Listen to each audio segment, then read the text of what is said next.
Got some good jumps from some girls that I think they left now. But. Yeah. Shall we open it up to the audience? Yeah. Who's got a question? Dan? Two influences I saw straight away was the League of Gentlemen. Yeah, yeah. With Gattis and Pemberton and Yeah. Reese, whatever his name is. Yeah.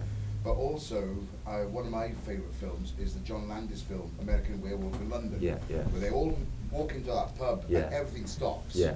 It's like the record goes, Yeah, you know, yeah. whatever. I was just wondering, what... I mean, we did homage those two yeah, things. yeah. Yeah. But, you know, it's been done before, but it's a bit quirkier, if you don't mind me saying. Yeah. But don't you worry that, you know, there's always like the townies versus the rural guys, and, you know, well, I'm just saying, you know, it's fiction.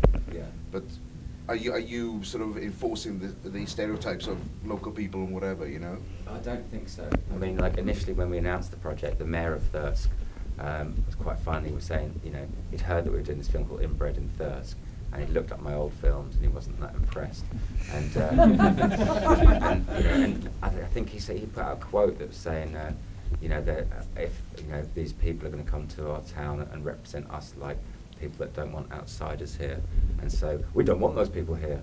So he kind of reinforced his own stereotype, but then we explained it as a comedy and we weren't taking the piss out of like Yorkshire people.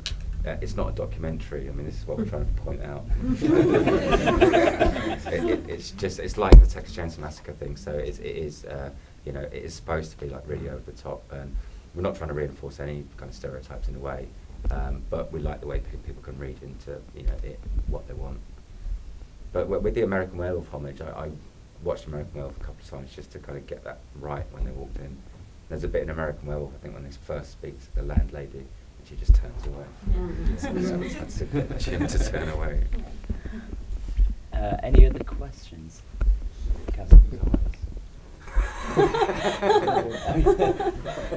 So I can see you through this. Sorry, Gavin. Hi, Alex. Hi, Gavin. Hey. Hey, we haven't met, have we? No, I had to have a drink We've later. done lots of emails, Yeah, just, have you shown it in the States yet? And are you going to have to subtitle it for them? Right. Good question. We haven't. We're hoping to premiere it at South by Southwest, which I think is in March. But we've spoken to a couple of American distributors and sales agents, and they said some of the colloquialisms and the accents, a bit hard to understand.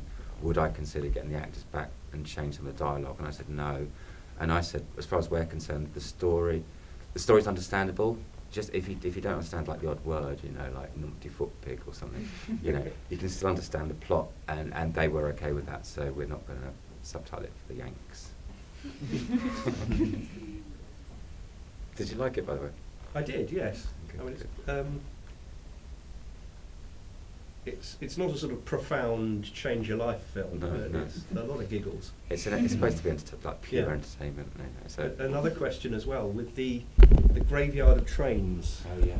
was that actually written into the script? Because We found it. I mean, it was there. So I was going to say, was it you discovered a graveyard of trains and decided we have to use this, or you wrote it into the script? And then found one. No, that would have been tricky. No, it was a crazy place just near Thirsk, and I'd seen it before, and I put it into the script I wrote prior to this, called Junkyard Killer, and you know, just we had to use that location, and it was literally these trains in the middle of nowhere in this big field, and no one really knows how they got there. And there was one guy recycling them, and he'd been doing it for 10 years, and apparently he went a bit mad, and he tried to commit suicide by putting himself on a train track, and these trains are now just left there like a kind of ghost town. But we've heard that they've started to move them now after, so I think we got in there at the right time. Okay, another question. I've got another question. Go on. In terms of the character development, you talked about a bit about ad-libbing and a bit about improv. How important was that to the development of the script? Was it fairly scripted when you went into the film, or was there kind of room for the actors to find their characters and develop their characters? Well, we did. I mean, the script was pretty. It was kind of like. Everything they say is kind of from the script, but we had those sort of 5 minutes beforehand where we just said, you know, if you can embellish it or change it a little bit. That's mostly the script. But what was great, and it's something that Joe Hartley said, it's the way Shane Meadows works with actors, is that I'd kind of worked out just the briefest of backstories to the kids and stuff, and the care workers, and then we got everyone together for a reading after we cast the people, and gave them all a bit of paper, and just sent them off for 20 minutes, and they wrote down the backstories of their own characters, and we took out the exposition in the script, because I don't really like exposition. I think if you can tell it without exposition, without characters saying, I am a bad person, you know, I did this. So there's little bits of it with the arsonist and Dwight saying he was in a gang. But it was great that the actors had the backstory in their heads, and I think they really brought that in, and there's a difference in characters in the film. But I mean, it was great just having that 5 minutes to, you know, with ad libs. It wasn't much. It might be just at the end of a scene. I mean, after they get served the lemonade, you know, stuff like, you know, it's real lemons, you know, stuff like that was just the bits they kind of came up with, you know. So just the start and end of scenes to kind of make it sound a bit more real. Absolutely. Any other questions yet? How was the actual shoot on Inbred compared to some of your other earlier films? Was it easier, or was it just as difficult?